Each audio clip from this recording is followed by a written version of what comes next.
I imagine quite a few out there were in the audience who were wondering whether Les Harrison and I were going to make it down this aisle.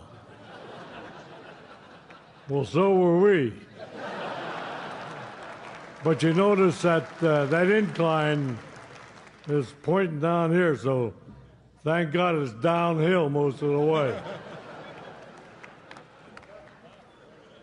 Mr. Director, members of the Hall of Fame, fellow inductees, ladies and gentlemen, and relatives. You know, I have them here. I've enjoyed many thrills in basketball. I've been fortunate enough to be named All-League and Most Valuable Player and to have been part of 9 championship teams. But they all pale with the feeling you get when the voice on the other end of the telephone says, "You've been elected to the Basketball Hall of Fame."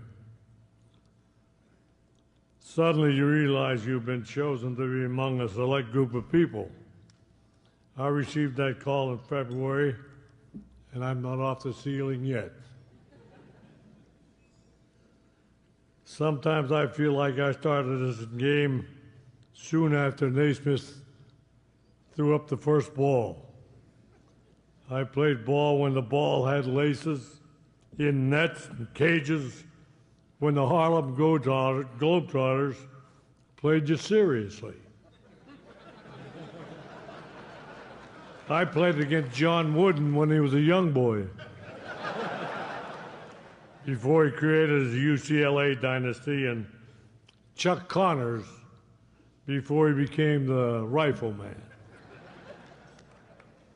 I've been victimized by Bob Davies and his behind-the-back dribble, Red Holzman's set shot, and Andy Phillips' one-handers.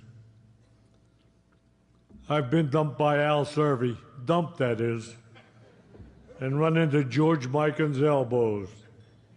I even had Red Auerbach light up a couple of his famous cigars against my team.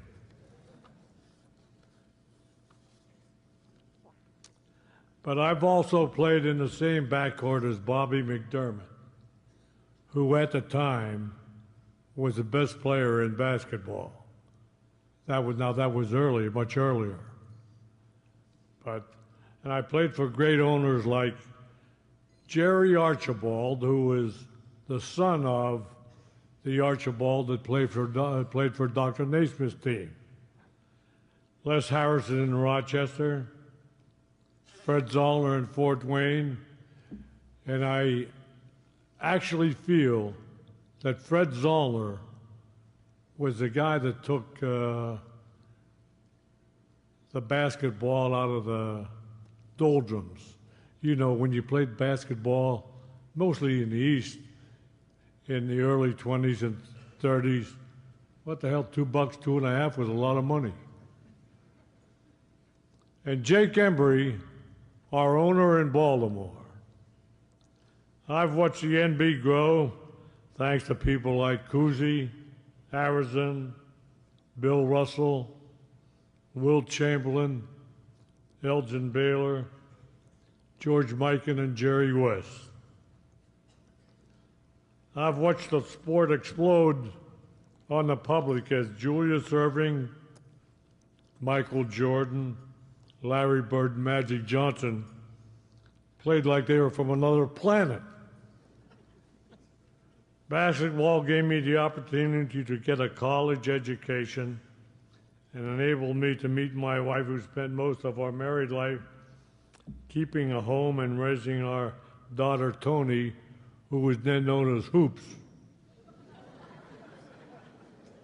around crazy basketball schedules. And this gives me the opportunity to introduce my wife of 54 years. And my daughter, stand up.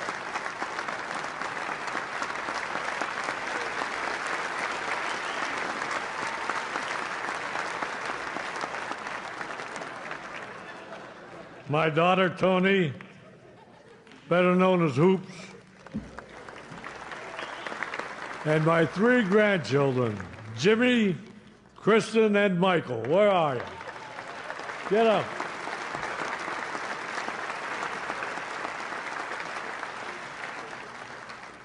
Basketball has created lasting friendships, so many of whom worked so hard to get me in here.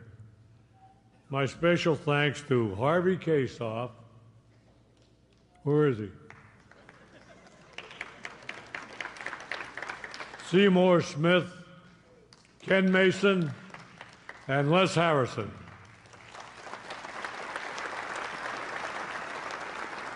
Guys, you made this happen. When I graduated from Washington and Jefferson in 1938, I thought I had a teaching job all lined up in a little town called Claysville, Pennsylvania. Well, another guy got the job. Some guy I went to school with was from Warren, Pennsylvania. So he one day said to me, why don't you go up to Warren and play ball for 25 a game? 25 a game was, up in the higher racket.